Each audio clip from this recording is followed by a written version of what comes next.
കോൺഗ്രസ് തൃക്കാര്യൂർ മണ്ഡലം കമ്മിറ്റിയുടെ നേതൃത്വത്തിൽ ഫാദേഴ്സ് ഡേ ആചരണവും അനുമോദനവും സംഘടിപ്പിച്ചു. DCC general secretary advocate Abu Moideen യോഗം ഉദ്ഘാടനം ചെയ്തു.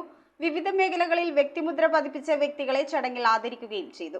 ലോക ഫാദേഴ്സ് ദിനത്തോടനുബന്ധിച്ച് കോൺഗ്രസ് തൃക്കാര്യൂർ മണ്ഡലം കമ്മിറ്റിയുടെ നേതൃത്വത്തിൽ വിവിധ മേഖലകളിൽ വ്യക്തിമുദ്ര പതിപ്പിച്ച വ്യക്തികളെ ആദരിക്കുകയും അനുമോദിക്കുകയും ചെയ്തു. ജീവിതകാലം മുഴുവൻ തന്റെ കുടുംബത്തിനും സമൂഹത്തിനും മക്കൾക്കും വേണ്ടി വിയർപ്പൊഴുക്കി മക്കളുടെ ജീവിതം മധുരമാക്കിയ പിതാക്കന്മാരെയും ആദരിച്ചു. തുടർന്ന് ക്ഷേത്രകലകളായ തീയാട്ട്, മുഖശങ്ക്, പക്കമേളം, നാദസ്വരം മുതലായ ക്ഷേത്രകലകളിൽ പ്രാവീണ്യം നേടിയ കലാകാരന്മാരെയും ആദരിച്ചു. മണ്ഡലം പ്രസിഡന്റ് സുരേഷ് ആലപ്പാട്ട് അധ്യക്ഷനായ യോഗം DCC general secretary advocate Abu Moideen ഉദ്ഘാടനം ചെയ്തു. Chandralekha Sasidharan, MM Praveen, James Korampel, Vijith Vijayan, PP Thankappan, Omana Vasu, Gopinathan Nair, Krishnakumar Padippura, Ranjith Radhakrishnan, Suhara Abdul Khader, James Thrikkariyoor, Sivadasan Nair, Adithyan Sasikumar, Subrahmanya Sharma, Mohanan Ayakkad, Unnikrishnan Marar തുടങ്ങിയവർ സംസാരിച്ചു. News bureau, Kothamangalam.